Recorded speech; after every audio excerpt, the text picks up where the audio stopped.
Okay, so the last class we were discussing about the absorber, which is Salisbury screen. So as we have seen, the resistivity sheet, whatever sheet we place with respect to the back, the metallic plate at the back side, spaced at a distance d. So now that impedance, free space impedance, which is if it is matches with the that resistive sheet or the screen, so then you will be having a very good the absorptivity. Okay, so there is no much reflections, so the absorptivity will be very good. Okay, so and also we have to see the strength of that sheet, the rigidity, and also all the things we need to consider for better absorptivity. So that's why we have to use the higher density foams in between the back metallic plate as well as the resistivity screen. Okay, so now if you observe the theoretical performance of this screen at standoff distance 2.54 centimeter. So if the d spacing between the metallic backplate and the resistive screen, if it is 2.54 centimeter, so then you'll be having the reflection or absorptivity, so which will be like this. Okay, so generally the absorptivity can be calculated 1 minus reflection minus transmission. Hello, is that? Mute yourself. Okay, so when how you will calculate absorptivity? So absorptivity can be calculated by the formula A absorptivity, which will be equal to 1 minus reflectivity minus transmission. Okay, so by using that equation you can able to find out what is the absorption which is happening for a particular structure. So now we, if you can see this one, this is the performance of this Salisbury screen. Okay, so the reflection, how it is dependent on the incident angle. Okay, so say for example, if you have the screen, so which is like this. Okay, so now if you have exactly perpendicular um, incidence, that is there is no 0 degree variation, exactly perpendicular incidence if it is happening, so then there will be a minimal reflection. Okay, this is the incidence angle, so there is no variation in the angle, exactly it is the incident wave is perpendicular to the screen. So then that incident angle we will consider with respect to this screen, it will be 0. So then you will be having a minimal reflection. Okay, so then if you go on varying the angle of incidence in some particular other directions other than that broadside direction, so then that theta, whatever incident angle with respect to the screen, that variation of this angle, so it will reduce the absorptivity value or it will increase the reflection. So that reflection, the value of the angle of incidence, it is given by the theta. Okay, so now whenever you have the perpendicular or parallel incidence, so other than this, if you have any other angle of incidence, so then we can have that particular angle of incidence and we can have we can able to calculate the reflectivity. So now for this particular Salisbury screen, so which is a function of this angle of incidence, as you go on increasing the angle, okay, so the incidence angle, then the reflection will go on increasing and the corresponding absorptivity will be decreases. So now up to 35, say for example up to 35 degree, okay, so you'll be having around the reflection level 1, that is 0.1.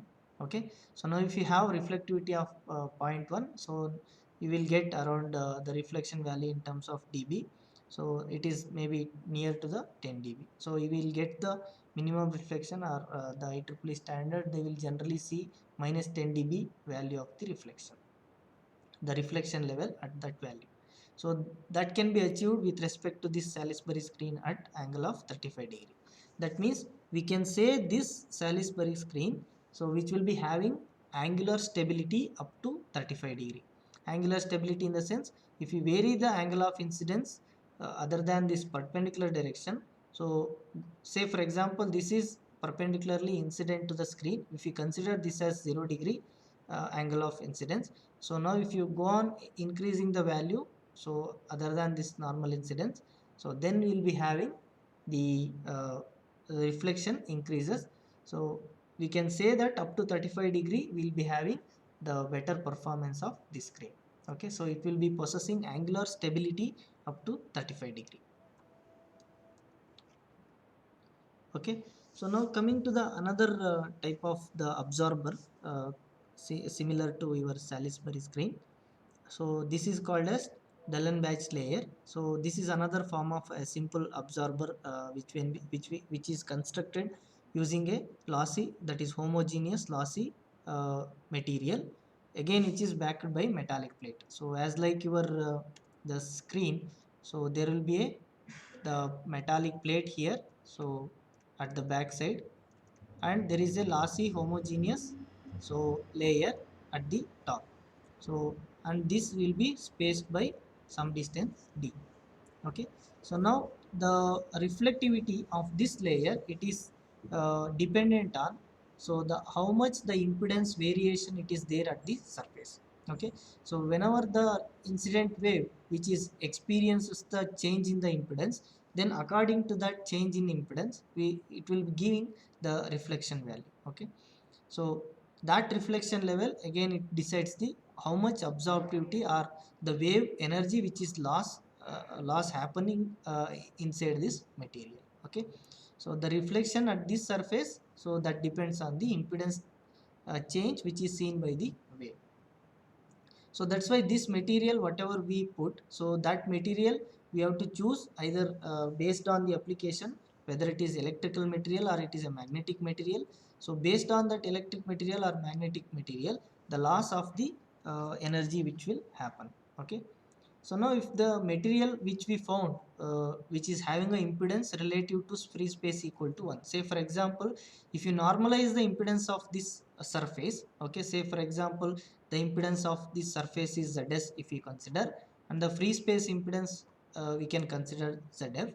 If you normalize and if it is equal to 1, okay, so then we'll be having there is no reflection at this surface. Okay, so because it is normalized to this free space, that means the screen impedance or surface impedance which matches to the free space impedance, then we'll be having there is no reflection. So when that will happen, so if you have the mu r and epsilon r, that is permeability and permittivity of that surface which is at this resist that whatever the surface which we use, so if it is equal, then we'll be having the impedance which is equal to 1, that is normalized impedance with respect to the free space.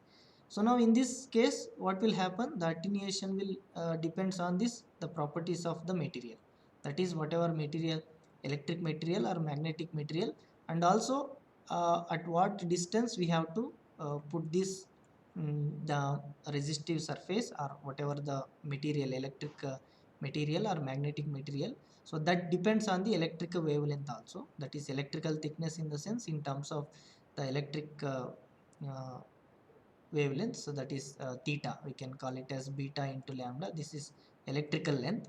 Okay, so with respect to this, so we will get the attenuation of the corresponding the attenuation which will happen in this the material. Okay, so now if you take that single layer, okay, so only the single layer, if you consider this as only having a single layer of material with respect to this metallic backside metallic plate, then we can calculate the reflection by using this equation, and d is the distance between that screen as well as or the material which you used and as well as the metallic plate. Okay, so this mu r and epsilon will be defined by for particular material which we use, either whether it is perfect electrical material or perfect magnetic material. So based on this we will get the values of this, and the reflection level based on the distance d and as well as this material properties will go on getting the reflectivity values. So now if you see, if you observe these two curves, okay, so this will give the reflectivity curves for the electric materials. Okay, so this whatever solid the dip which you are observing, so this is exactly at 2.25 the d by lambda ratio. That means if you have the spacing, okay, so the spacing between metallic plate and the material which you have used, if d is 1 by 4th of lambda, that is if the distance is lambda by 4, okay, So you can get the proper absorptivity for the electrical materials. Okay, so that will be given here. You can see the magnetic material will be that mu r will be equal to 1. So epsilon r will be equal to 16 for these particular values. If you have a spacing with respect to this lambda, which is 1 by 4th of lambda, so then we'll get the better absorptivity, okay, for this particular Dahlen-Bach layer. So now if you go on increasing the spacing, okay, so the reflectivity will go on increasing. Okay, there is no absorption, it is happening, the reflection will be more. Okay, so now the whatever the solid curve, it is for the particular value of epsilon r and mu r, that is 16 and 1. Now if you change the value of the mu r, that is magnetic property of the material, then you will be having the reflection, so which will be less compared to this whatever mu r equal to 1. Okay, so then this will give very good the absorption compared to this whatever value of mu r equal to 1. So now if you have both the epsilon r and mu r equal to same value, okay, so this you can observe. So this diagonal trace, it is uh, linearly varying the reflectivity. So if you have at the spacing with is which is if the spacing go on reducing, okay, so with epsilon r and mu r equal to the value same value, either you can take 1 2 whatever it is. So based on that, the reflectivity will go on, so improving if you go on increasing the d by lambda distance. Okay, so it is linear variation of the reflectivity. Okay, so now this is for electrical materials. So coming to the magnetic materials, so you can have epsilon r equal to 1 and mu r, it will be go on varying. Okay, so now this magnetic materials, so whenever d it is having lambda by 2 spacing, so only, so the better the reflectivity you will going to the better absorptivity and less reflectivity you will going to get for the spacing d equal to lambda by 2, that is exactly at 0.5. Okay, so now you can see for value of electrical that is epsilon r equal to 1 and mu r equal to 16. So with the spacing lambda by 2 you will going to get better absorptivity. And if you change the value of epsilon r, so then you will be having again better the absorptivity. So even if you go on increasing the value of distance, and similarly as like this, the linear variation which will happen if you go on increasing the value of d by lambda, if you have the same value of epsilon r and mu r. Okay, so this is what how absorptivity can be achieved with different material, that is perfect electrical materials and magnetic materials. So now as I said, for non-magnetic materials, that is we call it as electrical materials, that is when mu are equal to 1, so non-magnetic materials. So that best RCS that reduction, that is whatever radar cross section reduction performance which we achieve, so at only quarter wavelength. Okay, that is d when the spacing it is lambda by 4. Okay, so now the for off normal incidence, the behavior of homogeneous layer is similar to Salisbury screen, that is this is with respect to angular stability. Whatever we discussed the angular stability of the Salisbury screen, so if we go on varying the incidence angle, okay, other than that perpendicular direction, that is off normal incidence we call it as. So that angular stability is similar to the behavior of Salisbury screen. So as like this only, this also the Dahlen-Bach screen, so it will behave with respect to angular variations. Okay, so for the case where the index of refraction of the layer is much greater than 1, so because this n which will depends on mu and epsilon. Okay, so the refractive index value, it is depends on mu and epsilon. So then the better approximation to the angular performance, this angular stability whatever we call, for this Dahlen-Bach layer, so it will be better approximation can be obtained for this layer compared to so the Salisbury screen. So this because we used to use that non-magnetic material or non-electrical material where mu r equal to 1 and epsilon r equal to 1, we'll achieve n equal to, that is the refractive index of the layer which is much greater than 1, because either of the parameter will be varied. Okay, so only one parameter will be equal to one, other parameter will be varied. So because of that we will go, so we will get the index of refraction much greater. Okay, so much greater than 1. So that's why we can modify this, or we can get the better angular stability for the Dellen-Bach layer compared to the Salisbury screen. So now if you see the performance of Dellen-Bach layer with respect to this the material thickness. Okay, so if you go on getting the multiple layers, if you go on putting, okay, so that is material thickness will go on increase. So then, so if you go on increasing the material thickness, so what will happen to the fractional bandwidth? So generally for an ideal layer you will be having fractional bandwidth much less than 1. So this is a normalized one. So in terms of material properties or material thickness and wavelength, so at maximum RCSR performance, so wherever you get the maximum reduction of RCS, okay, so at particular frequency, that is lambda naught, so this will be for ideal, it will be much less than 1. Or if you, based on these materials whatever you use, electric or non-magnetic materials or non-electric materials, and also how many layers you are going to use to increase the bandwidth of the particular layer, so that depends on that reflection depends on all these parameters. So now you can see the bandwidth can be obtained for a particular reflection level and for particular values of mu r and epsilon r, and as well as the material thickness, that is d. Okay, so the spacing, if you go on increasing or if you go on putting many uh, layers, so it will be based on the surface of the layer, the d will go on increasing. So now this variation you can see the magnetic layers and as well as electric layers, the bandwidth, so how it is go on increasing with respect to the function of the thickness, whatever d which will be having, so that function of thickness how it will go on increasing. So if you take the electrical materials, so this will be at only 0.25, you can see the thickness around 0.3 L by lambda naught, so you will be having a the maximum performance.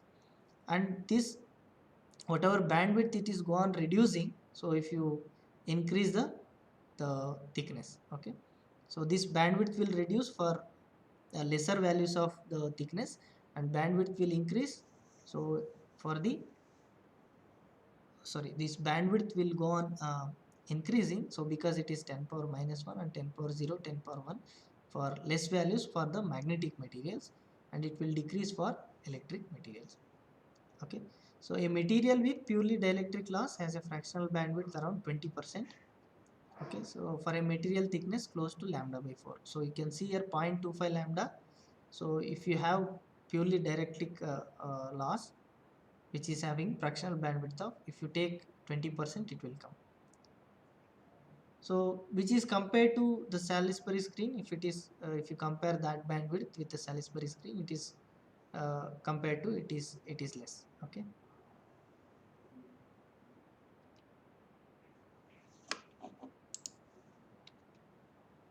So now for magnetic materials, the bandwidth increases as the material becomes thinner.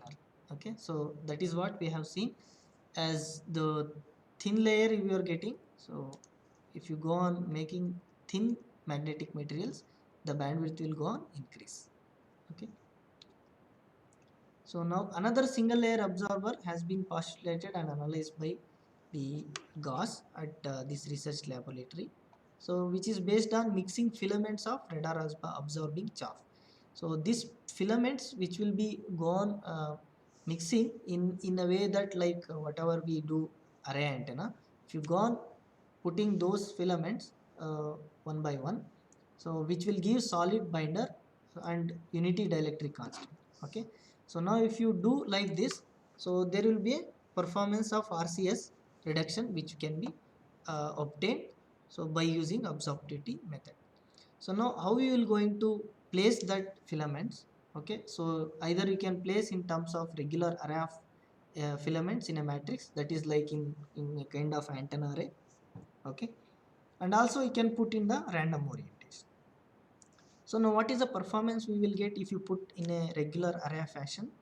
So you will get the RCS reduction around 30 dB, and also it will exceed 30 dB from 10 to 100 gigahertz. So from this frequency range you will get the 30 dB the RCS reduction. If you go below this 10 gigahertz, obviously this reduction it will be degraded. So now if you put the random orientation, so because of random surface waves which will produce, so it will achieve only 13 dB at 10 gigahertz, and if it is from 30 gigahertz to 100 gigahertz, it will be greater than 30 dB. The RCS reduction you will get around 30 dB from 30 gigahertz to 100 gigahertz. So this is how we will get the RCS reduction, so based on the orientation of these absorbing filaments. So now calculated the radar cross section reduction for a 2 centimeter thick application using regular array of filaments exceeds 30 dB from 10 gigahertz to 100 gigahertz. So if you have the thickness of 2 centimeter, whatever we set the filaments, so the obtained RCSR it is around 30 dB from 10 to 100 gigahertz. So now for random filaments, again it is whatever I showed here, the same thing it is written over here. Okay, so now this is the another type of radar absorbing material which is called as the based on the filaments. So now coming to the multi-layer dielectric absorber. So because a single layer cannot be have more bandwidth, so if you want to achieve the wider bandwidth, you have to go for multi-layers. Okay, so single layer it will not be having a very much good bandwidth. So if you want to get the good bandwidth or wider operation over the RCS reduction over a wide bandwidth, so you need to put multi-layers. So that will change the effective impedance with respect to distance, whatever we put the materials, and it will minimize the reflection, and it will give the maximum RCS reduction over a broadband frequency range. So one of that multi-layer dielectric absorber is Jaumann absorber. So this will go on adding if you go on putting the multiple layers. So this will give Jaumann absorber, so which will be having wide frequency range. That is, the absorptivity will get the wide frequency range. So that absorptivity which will give the RCS reduction better value. And another one is graded dielectric absorbers. So these are the two types of absorbers we can use to achieve wider bandwidth.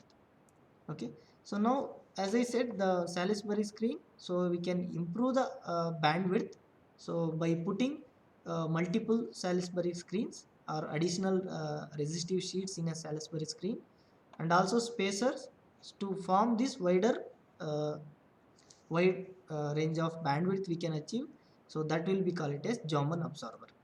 Okay, so this Jaumann absorber is nothing but the multiple layers of this Salisbury screen to achieve wider absorptivity bandwidth. So now we can see, so with respect to how many sheets, so you will go on getting the bandwidth. So that too in minus 20 dB reflection level. So generally, so the people will go for 10 dB. So even if you get better, if you want to get better absorptivity, so the people will go at minus 20 dB reflection.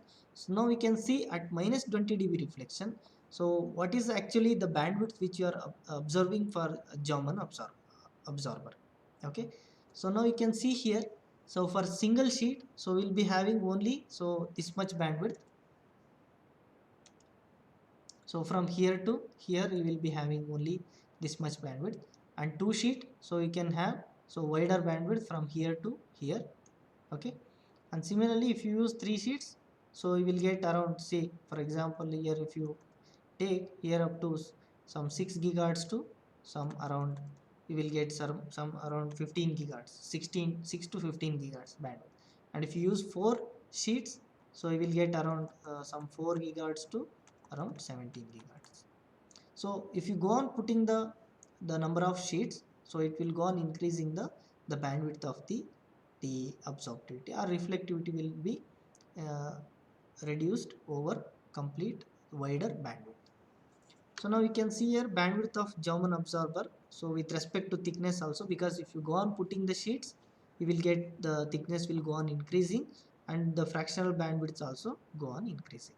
So you can see here 27% will achieve for a single sheet, and 55% for 2 sheets, 95% for 3 sheets, and 116% for 4 sheets. Okay, so this is the fractional bandwidth which we can achieve. So if you go on putting the multiple sheets in the German absorber, and you can see the resistive sheet values. What is the resistivity value per ohm, that ohm per square centimeter?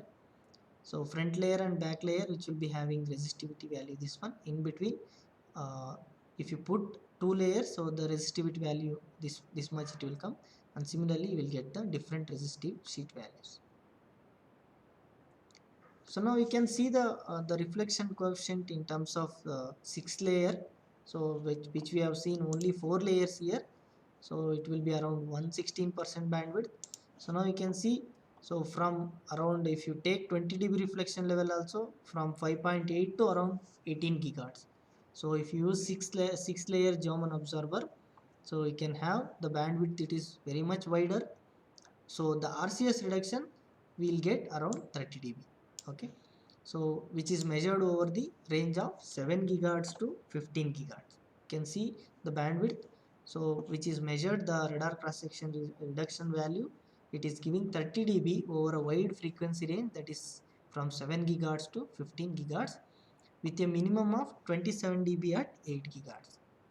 You can see at 8 gigahertz it will give with a minimum 27 dB, and average RCSR values is 34 dB, so which is actually predicted. So we are getting practically around, so the average value 34 dB, and the minimum value 27 dB.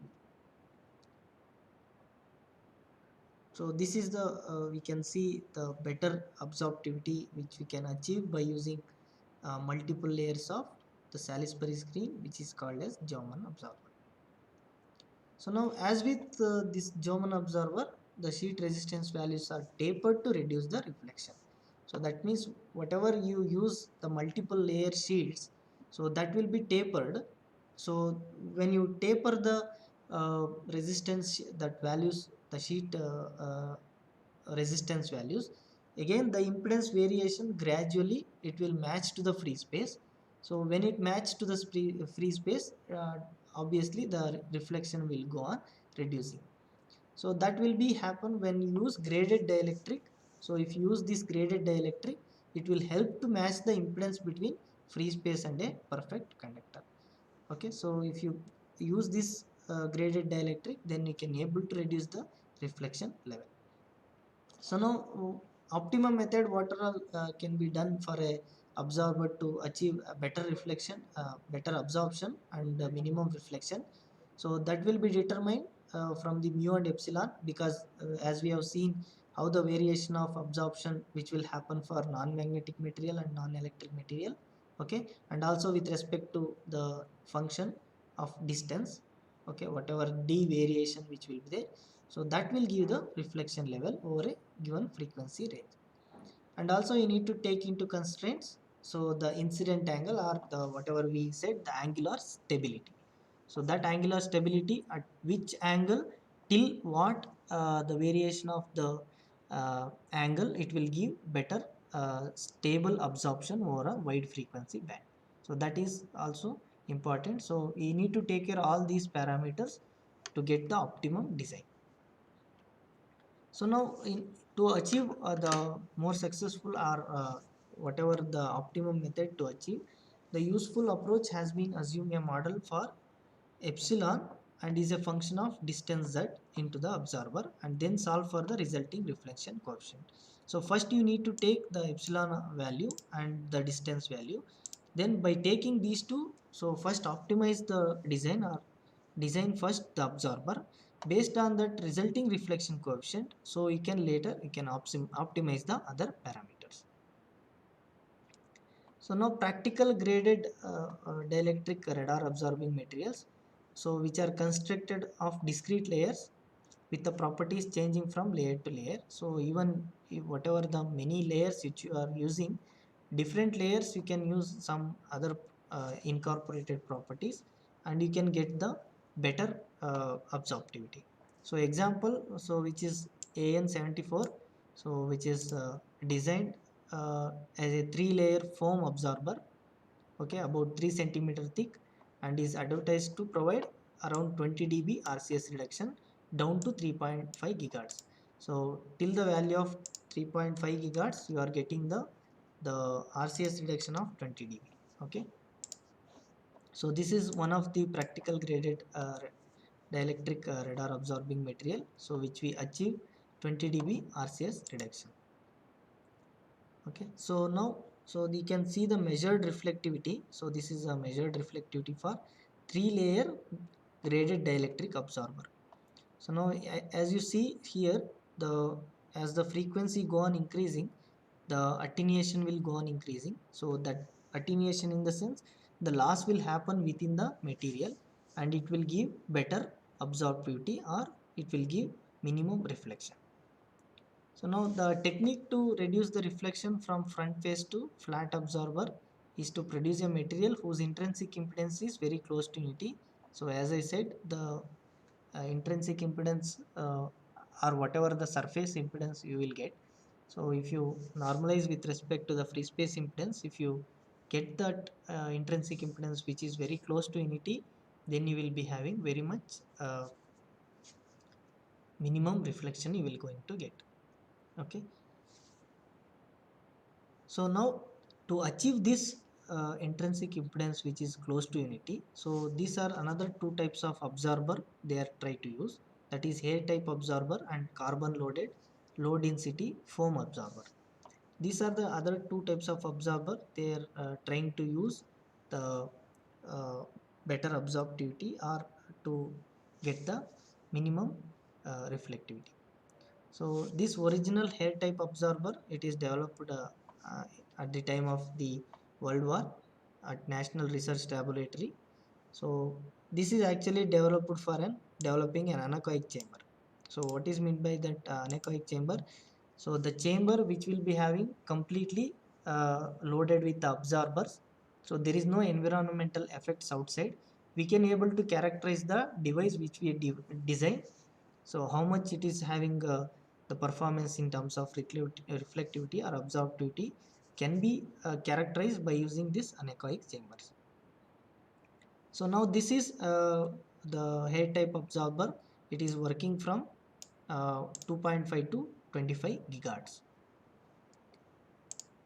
So now we can see the material constructed so like this, that is gradual transition or gradual tapering, okay, from the back side to the front side. So if you go on putting like this, the gradual transition, so due to this variation of transition, the impedance variation it will come, okay, so and it will better absorptivity it will happen. Okay, so that's why maximum people in the anechoic chamber they will use this gradual taper transition. Even other form of the transition they will use, I like rectangular shape and circular shape also, but the better absorptivity they have achieved and they have observed using this triangular taper transition. Okay, so now the material which is constructed to impregnate mats of curled anemomer air with a mixture of conducting carbon black in neoprene. So this is a construction which is done like this. Okay, so and the another class of single layer absorber depend upon carbon loaded foam to provide loss, because the carbon which will the capacity to absorb the energy it will be used. And also, as I said, the geometric transition from free space to the highly loss medium to provide dielectric gradient. So this is dielectric gradient or transition which they are doing to get the maximum absorption, thereby reducing the reflections. Okay, so the requirement on sensitivity have increased for indoor ranges. So because whatever the things which you use for lesser ranges, like say for example for 1 kilometer or 500-meter distance, if you want to transmit the wave, so in like indoor type of applications, so as sensitivity is increased, so significantly the more effort has gone into the analysis and performance of this geometric transition absorbers. So because of the indoor application, you don't want to go for the long ranges. So because of that, we need to within the range itself we have to observe our design. So this absorber helps to characterize with the small ranges, okay, or indoor applications. So even the design can be analyzed using this anechoic chamber in a big whatever the anechoic chamber you will going to um, build. So that also you can use in a very long range, and you can characterize the design or whatever the absorber design, whatever you design with respect to the microwave frequencies. So you can able to characterize. Okay, so you can see here, this is practically how these triangular transitions look like. Okay, so this can be put into the anechoic chamber, and you can build that chamber, and you can use the chamber to characterize your designs. Either it may be antenna, or it may be just a reflector, or it may be absorber, or it may be a screen, or it may be a filter. So which type of, any type of application for the frequency region, at any frequency you can able to characterize. So you can see this is one chamber which you have shown. So this is a corrugated horn or broadband frequency horn they are using. So and Vivaldi antenna we can say here. So this is Vivaldi antenna they are using. So this is a big chamber, so where they are putting transmitter, and somewhere here they are putting receiver, and they will characterize. So this will be connected to a, so backside outside the chamber they will connect it to a vector network analyzer. So now you can see the performance of this triangular transition regions compared to other like the square and other type of uh, the absorbers. So you will be having better reflectivity for this pyramidal absorbers, or the triangular shape of absorber. Reflection coefficient versus thickness wide angle performance. So you can see here reflection coefficient with respect to thickness in wavelengths. So if you go on increasing the thickness, so you will get the better reflectivity in terms of minus dB. Don't confuse, here it is plus, it is mentioned as minus dB. So if you go on increasing means the reflectivity level will go on increasing, that is reflectivity level will be reduced and better absorptivity will get it. Okay, so that's how we'll tell that this triangular whatever profile it is found, and to provide significantly better performance over the rectangular shapes and sinusoidal shapes. Okay, so why it is actually giving the better transition means the gradual tapering, it is giving impedance variation better to match with the free space. So that's why it is giving better performance. Okay, so now coming to the circuit analogram and frequency selective surfaces. So this is, so generally we'll call it as this circuit analogram. Why? Because so the equivalent circuit of the whatever structure we design to obtain the whatever required performance, either in terms of absorptivity, reflectivity, or it may be transmission. So that depends on this whatever structure we design. Based on the equivalent circuit configuration, we can able to design whatever the required performance. So that's why we'll call it as circuit analog radar absorbing materials, or we can call this equivalently frequency selective surfaces. Okay, so this radar absorbing material or frequency selective surfaces we will discuss in the next class. Okay,